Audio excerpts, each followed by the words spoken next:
and welcome, I'm your CodeMonkey. Alright, here's some interesting news. So apparently Unity 7 is back. However, it is not the same Unity 7 that they announced about 2 years ago. Back then, the whole point behind Unity 7 was essentially a clean break, so a massive breaking change, essentially building a whole new engine from scratch. Whereas right now, Unity 7 is back, but now it is intentionally made with no breaking changes. So technically, this Unity 7 is more of a marketing name as opposed to an actual massive thing, even though it is a massive update. It does have quite a lot of new features, like we're going to see in a little bit. But importantly, this, no breaking changes. If you've seen previously, they had this roadmap. This one is from GDC. And up here is the Unity 6 timeline. And at the end over there, you've got Unity 6.8. And essentially, this is what has essentially been renamed from 6.8 to Unity 7. Meaning that even though it is a different name, it's technically still built on the same foundation as Unity 6. So thankfully, that leads to no breaking changes, which means the upgrade process should be very easy. They are currently running a Unite conference in Seoul, so they just published their main keynote, as well as, of course, the important roadmap talk. Here I'm going to try to summarize all of this in a quick video. My Game Dev Practice Lab has just reached 10 challenges. There's already quite a lot of variety and a lot of fun challenges. In case you don't know, this is my challenge practice program. I give you the starting project files and a set of objectives, and it's up to you to complete them in any way you see fit. This is a great way to actually learn by doing, and I've just enabled a complete free trial, so you can try out all of these challenges completely for free to see if you enjoy this really nice, hands-on, practical way of learning. Check it out through the link in the description. So like I said, the important thing is they announced Unity 7. This one's coming out on Q1 next year, and the alpha is at the end of this year. And for this version, the main thing is no breaking changes. You can also create faster, like we're going to see with CoreCLR. It also allows you to collaborate more easily. There's a very interesting Unity CLI tool that they just showcased. Then they also got some nice neural rendering. It's a great way to have higher-end visuals on lower devices. And then on mobile side, the usual user acquisition tools and so on. Of course, Unity 7, the biggest thing is CoreCLR, and the reason why that is so big is because it is making basically the iteration of making your games much faster. That is the main goal behind it. A lot of Unity developers complain about the time spent waiting for the main reload, and that is basically something that is going to be completely going away once Unity 7 gets here. It is going to have both CoreCLR as well as .NET 10 support and C#14, so everything is going to be up to date as much as possible. Nowadays, when you update any kind of script inside of Unity, it is basically going to reload every single thing, recompile all of it, whereas with CoreCLR, the changes, only the things that actually change, only those get actually recompiled, meaning that makes the actual recompilation process much faster. And fast interplay mode, that one becomes default. This is a feature that Unity has actually had for quite a while. It essentially disables domain reload, so if you want to pre-prepare for CoreCLR, you can go ahead and enable this right now. You can open up your Unity project, go into Edit, then go down to Project Settings. Then over here, go on the Editor tab. And on this one right here, if you scroll down, you can see right here the interplay mode settings. And this one by default says reload domain and scene, which again is what caused the domain reload that takes quite a bit of time. So in the future, is basically going to default to do not reload domain or scene, which if you set it like this, if you just hit on play, you can see it basically goes instantly into play mode. So there you go, just like that, you can see a massive difference. Now I should say this one does have some side effects, the main one being how static fields, they do not get reset. So that is something you need to worry about. And that is exactly why Unity, they are making fast interplay mode. They're making it basically the default once, I believe, 6.7 comes here. And that way, by learning how to work with this, that way you're already going to be ready once Unity 7 comes around. So all of this CoreCLR stuff, again, this is still very much being delivered in phases. We've got an update on 6.6, 6.7, and then Unity 7. That is the one that is going to have the full nice upgrade. Also in the comments on the live stream, some people mentioned, what about dots? What about TCS? What about entities? And if that is also part of this whole Unity 7 thing. They are updating the engine in steps, and if the final step with Unity 7 is basically merging both game objects and entities. So you as a developer, you're basically just working with game objects, but in the background, everything is working the power of dots. So even if you are just working with game objects, you will still get all those benefits of dots, because again, the whole thing is really nicely integrated. One awesome benefit of CoreCLR is something that they showed in the keynote, which is basically just making changes on the fly. So you can be playing your game, you can even be playing on an external mobile device. You can just modify one value in the code, you just change it, just press on save, and pretty much instantly all the changes, they are applied directly. So again, the whole point behind Unity 7 and all these changes, all of that is basically just iteration speed, just making it faster so you can build your games much faster, constantly iterate so you can make really awesome games. So like I said, even though Unity 7 is technically a continuation of Unity 6, so it should have no breaking changes, it does actually have quite a massive difference in the background of the engine. The entire core architecture is basically being rebuilt, and since CoreCLR is actually a pretty big change, because that, obviously some people are asking, what about my existing projects? And specifically they mentioned how on the asset store, they checked with a bunch of the top assets to make sure they are already fully working, fully validated to work with Unity 7. Again, this is something they mentioned many times, no breaking changes, so that everything that you're building right now in Unity 6 can easily and smoothly go into Unity 7. They are also updating the project editor to help you set up for Unity 7. I made a video on this tool, the project editor, so if you don't know about it, I highly recommend you go watch this. It is a generally really great tool, one of the best tools they've made recently. And as for how they are validating that this new version won't have breaking changes, they are continuing their production verification program. This is basically where they work with select studios that are working on all kinds of different games, and essentially kind of use them to essentially dog food the engine. So they use the engine, they use the latest versions, they give Unity their feedback, and that basically ensures that whenever they publish a brand new version, everything is as stable as can be. This isn't something new, this is something that they've been doing for quite a while, and they mentioned how the numbers are very good. Thanks to this program, the quality of the engine, the stability as a whole is much better. So it's awesome to see they are continuing to work with this, and basically using this as a way to make Unity 7 as stable as possible. Now, one big thing that is happening with Unity 7 is sort of the merging of rendered pipelines. Technically, it is not really merging. AGRP will still exist as AGRP, and then you've got URP. But like I mentioned in the previous video, that one is technically sort of dead, or rather, it's not dead in the sense that it's being removed. It is just not getting more active features in the future. Essentially, they are keeping it as stable as possible, still supported, but just stable, not getting anything new. And instead, URP won't be the main render pipeline going forward. But of course, their goal is to make sure that Unity is capable of building really awesome looking games. So their goal essentially is AG is right here, URP is right here, and they're going to stop pushing on A and essentially bring URP up to that level. So to that end, one really awesome thing they are working on is some really nice global illumination. This scene right here, this one is using what they call Surface Cast GI. Basically, all this is real-time global illumination. This is not baked, none of this is baked. None of these lights are baked, this is all done in real time. And looks generally really great, really awesome, really impressive. You can place lights anywhere and everything reacts really perfectly, both direct lights and indirect lights. And again, this is all working in URP. Another thing they're also adding is screen space reflections. So over there you can see the puddles on the ground. You can see how they're reflecting those lights in the background. And they've also got a different algorithm for doing ambient occlusion. So put it all together and URP is definitely looking generally really nice. Essentially, they took this scene, which was originally made for AGRP, and they basically just built up URP to make it look as good as the AGRP version.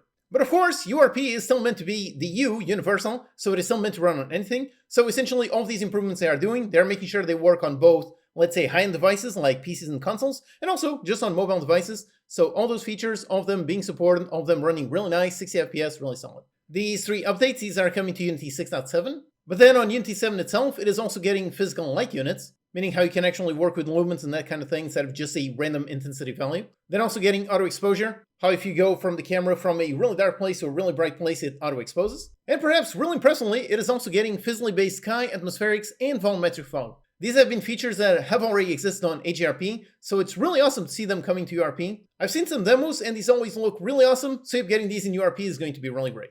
So in terms of graphics, their goal is simply build fast, build beautiful, and deploy everywhere. Also speaking of visuals, they talked about something called Unity Neural. And essentially this is two things. So first of all, it is their own upscaler. You can essentially render a really small resolution image and then can basically upscale and make it look much, much better. That obviously improves on performance since you're rendering something small. Importantly is how Unity technically supports a multitude of different upscalers. So if you're working on some kind of NVIDIA GPU, you can use the LSS, or you can use AMD Fidelity Super Resolution. If you're making a PlayStation game, you can use your own, or if you want the widest support, you can just use Unity's own upscaler. Again, all of these working in nice URP. The other neural tool is basically compression of textures. So essentially you can make those textures really, really compressed, and then you can train a really nice neural model and train to be able to see these compressed textures and basically upscale them, bring them back to the original textures. And their results, this over here, I really can't really tell the difference, but apparently one of them is 50% smaller than the other one. So if this one right here, also super useful. This is all on device, so it basically trains a neural model on your own textures, your own things, and basically just makes them look great during runtime.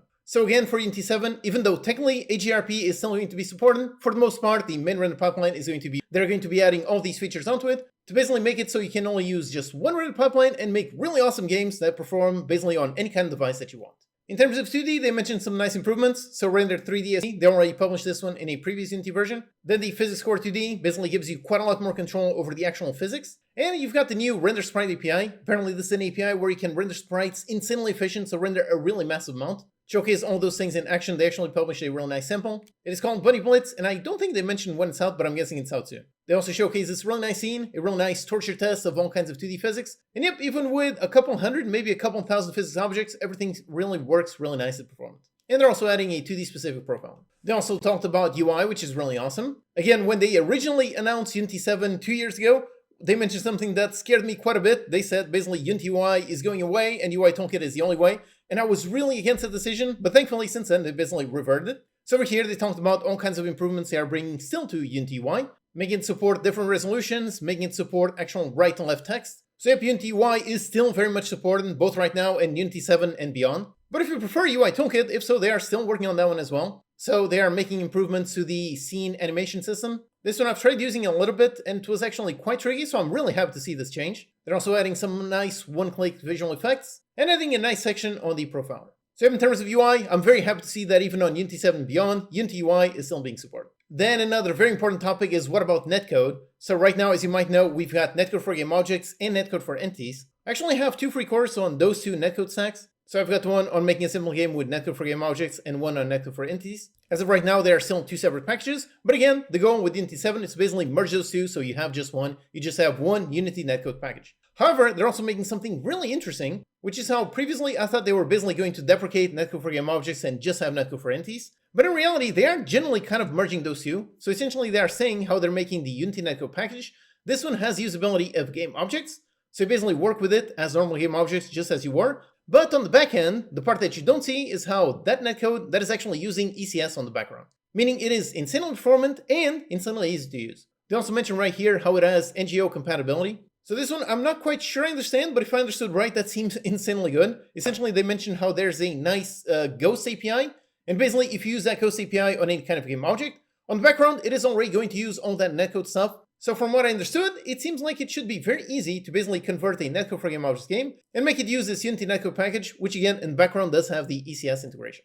If that is the case, that seems insanely good, because again, by looking at those 2 APIs side by side, they are very, very different. So if they are making it so it is actually very compatible to go between these 2 and have the actual Unity netcode package, the new one, have that one in the middle, make it very easy to make that transition, if so, that seems insanely good.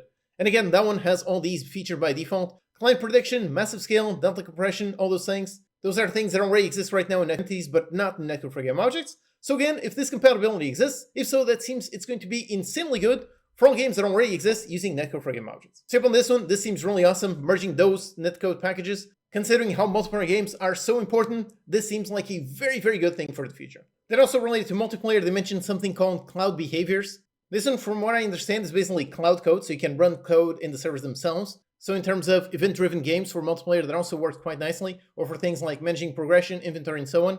So it seems pretty nice, and for asynchronous multiplayer games, this seems like a pretty nice tool. Again, I'm not quite sure how this is different from the cloud code that already exists. I think it is just easier to use. But still, so if you want to make either real-time multiplayer games, or just asynchronous multiplayer games, either way, there's a tool for you. Another really awesome thing that only shows up on the roadmap and not the main keynote is they're making some nice usability improvements.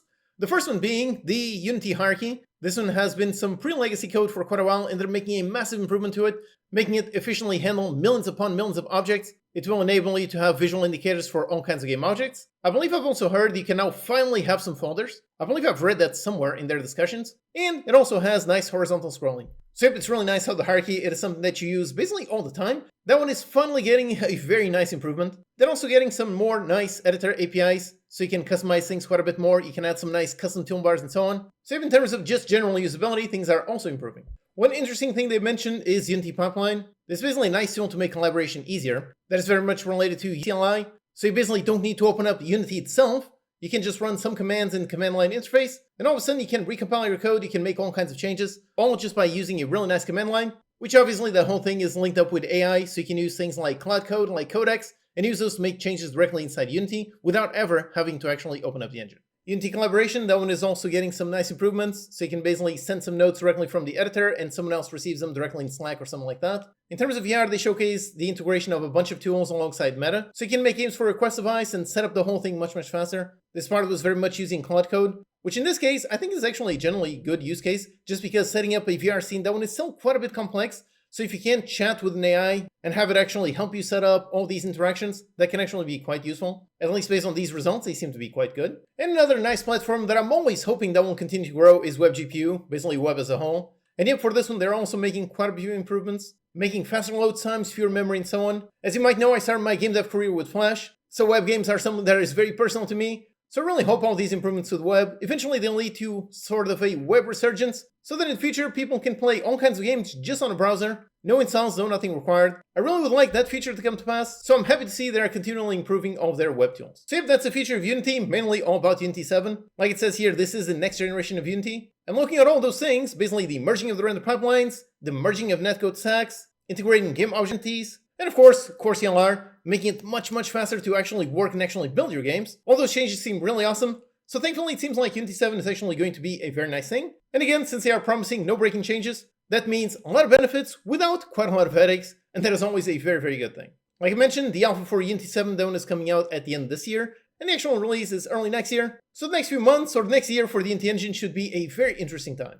Alright, I hope you enjoyed this nice breakdown of the keynote and the roadmap. Also, don't forget to check out my practice lab for free with a link in the description. Thanks so much for watching, and I'll see you next time.